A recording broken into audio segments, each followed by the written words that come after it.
Добро пожаловать на мой канал. Продолжаем строить фантом. Это очередная 8-я серия. Она будет о покраске в основные цвета и нанесении декалей. Без лишней болтовни, приятного просмотра.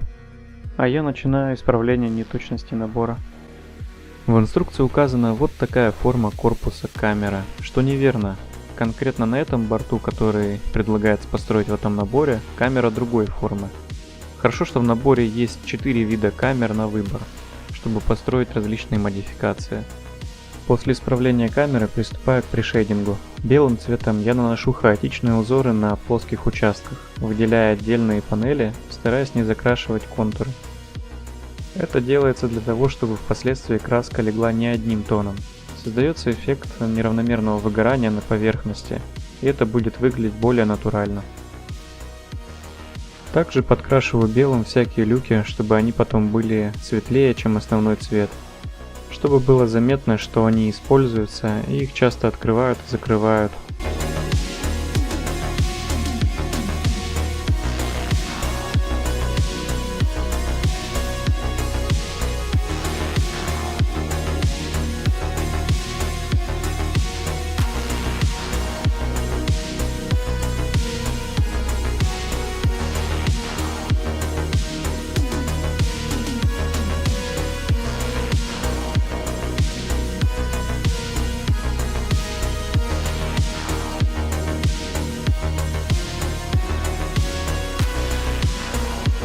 Также, чтобы оживить узор, сделать его более разнообразным, я повторяю процедуру, используя желтый цвет, а потом коричневый.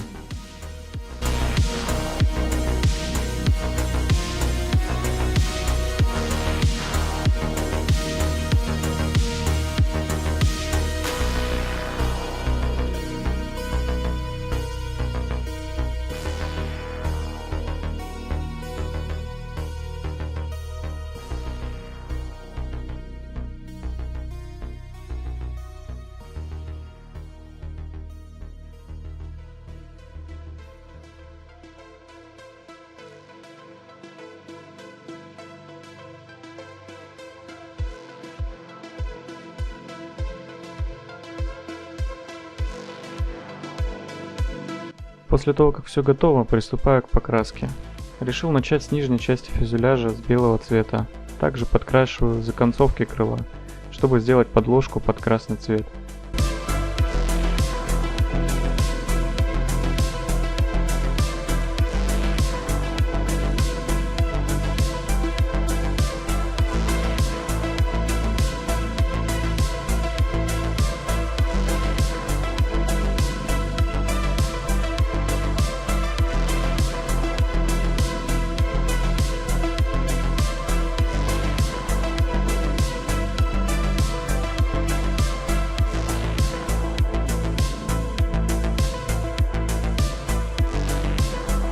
Затем перехожу к закрылкам. После того, как я их покрасил, нужно их замаскировать.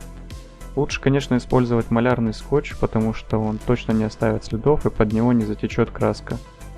Но в данном случае форма закрылков сложная, и чтобы точнее и проще было вырезать маску по размеру, я использовал обычный прозрачный скотч.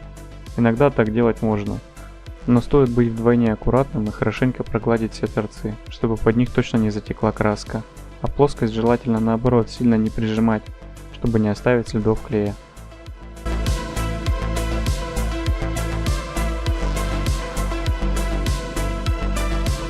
Вот для чего нужна была белая подложка под красную краску, тогда цвет остается яркий и насыщенный. Теперь перехожу к основному цвету фюзеляжа. Крашу в два этапа. Первый слой наношу полупрозрачный, чтобы оставалось хорошо видно пришейдинг. Вторым слоем уже крашу нормально, стараясь не убить все узоры, которые сделал. Слой должен быть ровным, но необходимо, чтобы узор был слегка заметен мелкими светлыми и темными пятнами. Самое сложное в данном этапе – это найти золотую середину и не перелить краску.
Когда с основными цветами покончено, перехожу к интересному – задней части фюзеляжа, где находятся сопла двигателей.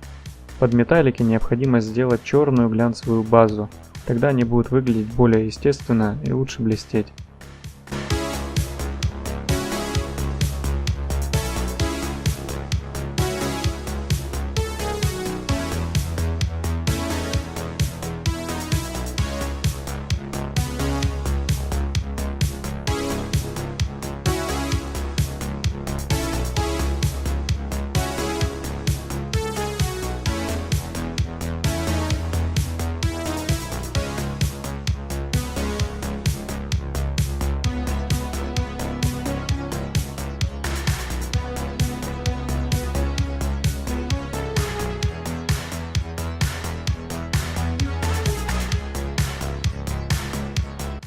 Базовым цветом я взял алюминий и крашу им всю поверхность. Далее беру цвет сталь и, исходя из своей фантазии, выделяю какие-то панели полностью, где-то только контуры панелей, чтобы визуально отделить их друг от друга. Затем, смешав несколько красок, в том числе латунь, чтобы получить слегка рыжеватый оттенок, делаю то же самое.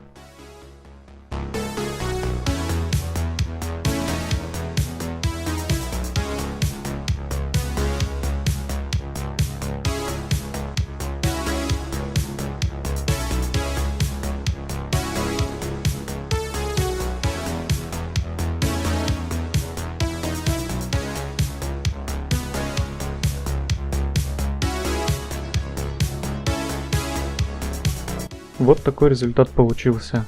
Так как это серия полируемых металликов, легкими движениями обычной салфеткой полирую поверхность, чтобы убрать такой агрессивный контраст цветов и сделать поверхность более блестящей. Перехожу к горизонтальному стабилизатору. Здесь все так же делаю черную глянцевую подложку, но я решил схитрить и попробовать сразу смешать черную краску и глянцевый лак. Вообще результат неплохой, но если наносить по очереди, все же будет лучше. Первым делом крашу более темные элементы цветом сталь, затем маскирую их и крашу алюминием то, что должно быть светлее.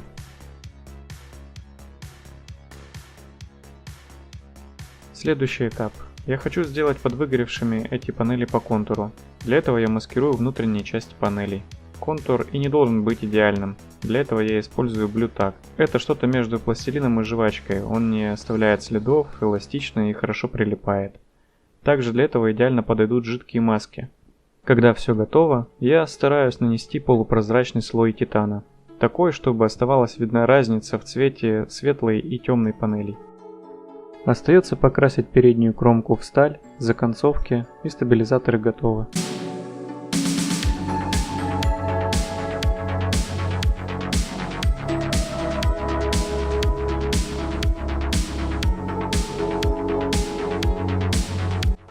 Перед нанесением декалей обязательно нужно покрыть модель глянцевым лаком. Это необходимо, чтобы декаль прилегала к поверхности модели ровно и не было эффекта серебрения. Этот эффект происходит, когда поверхность шершавая и между поверхностью модели и декалью остаются мелкие пузырьки воздуха. Появляется характерный блеск и декаль выглядит как какая-то наклейка.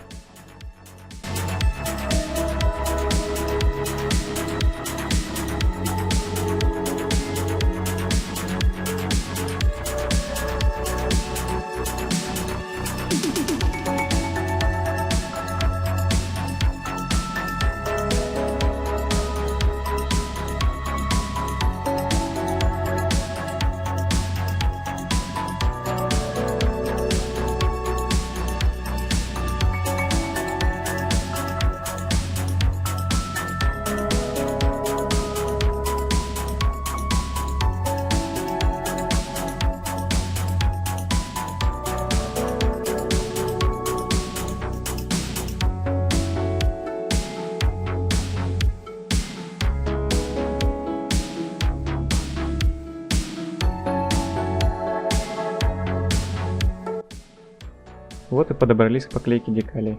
Вообще я люблю этот процесс, он медитативный и красив тем, что на глазах преображает модель. Но в данном случае я чуть не возненавидел это дело, но об этом чуть позже. Чтобы нанести декаль, я окунаю ее в теплую воду и кладу на салфетку или влажную тряпку. Так удобнее работать. Необходимая влага и так впитается в декаль, а лишняя уйдет в салфетку и декаль никуда не денется. А если оставить слишком много воды, она может самостоятельно отклеиться от подложки и уплыть. Хорошо, если просто будет неудобно ее взять, а можно легко и испортить ее. Чтобы приклеить декаль на нужное место, наношу жидкость для смягчения декали. Аккуратно перевожу, позиционирую. Аккуратно убираю лишнюю жидкость ватной палочкой. После смачиваю декаль жидкостью для приварки декали. Но с ней нужно быть осторожнее, можно смазать декаль. А также нужно стараться не допускать скопления капель этой жидкости в одном месте. Она запросто может съесть декаль.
Возможно, декали уже испортились от времени, если это возможно, или они в принципе такого плохого качества в этом наборе, но с ними я намучился.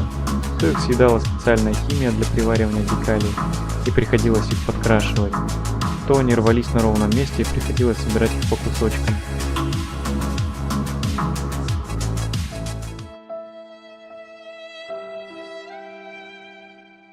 В этом моменте декаль, которая уже неделя как приварена к поверхности, остается на малярном скотче. Собственно, не особо критично, всего лишь одна палочка буквы «Ю» пострадала. Сделал трафарет, да аккуратно подкрасил, подумал я. Жаль, я не заснял момент, когда я снял трафарет и содрал вообще всю надпись. В этот момент жопа у меня так сгорела, что я не хотел подходить к модели около недели. Чтобы исправить такое, пришлось печатать декаль на заказ. Ладно, продолжаем делать подкрасы и исправлять косяки с декалями.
Еще один нюанс. На всех найденных мной фотографиях прототипа отсутствуют технические надписи, а набор имеет кучу технички. Вообще, если собирать как можно ближе к реальному прототипу, нужно просто пропустить этот этап. Но лично мне нравятся технические надписи, они добавляют кучу мелкой детализации, да и выглядит это красиво. Так что для своей модели я решил все же отступить в сторону от реализма. С мелкими техническими надписями процесс все тот же, за исключением одного пункта. Я решил не использовать жидкость для приваривания декалей. Слишком уж жидкость от Мистер Хобби агрессивная для этих декалей. Обошелся лишь жидкостью для размягчения, чтобы они плотно легли на свои места. Просто в дальнейшем, чтобы они не отслоились, закреплю их слоем лака.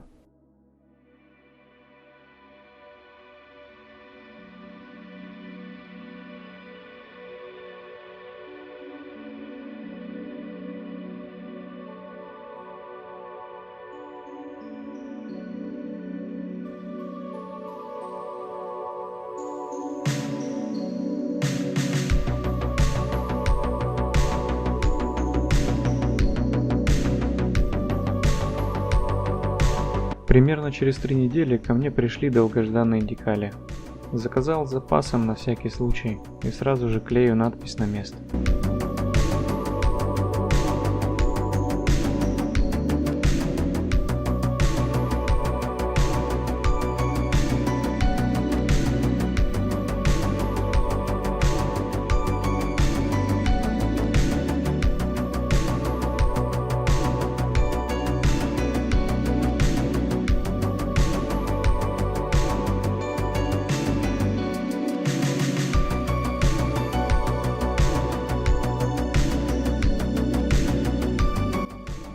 Остается подкрасить некоторые проводки в нишах шасси, и на этом серия подходит к концу. Спасибо за просмотр, подписывайтесь на канал, ставьте лайк, если понравилось это видео.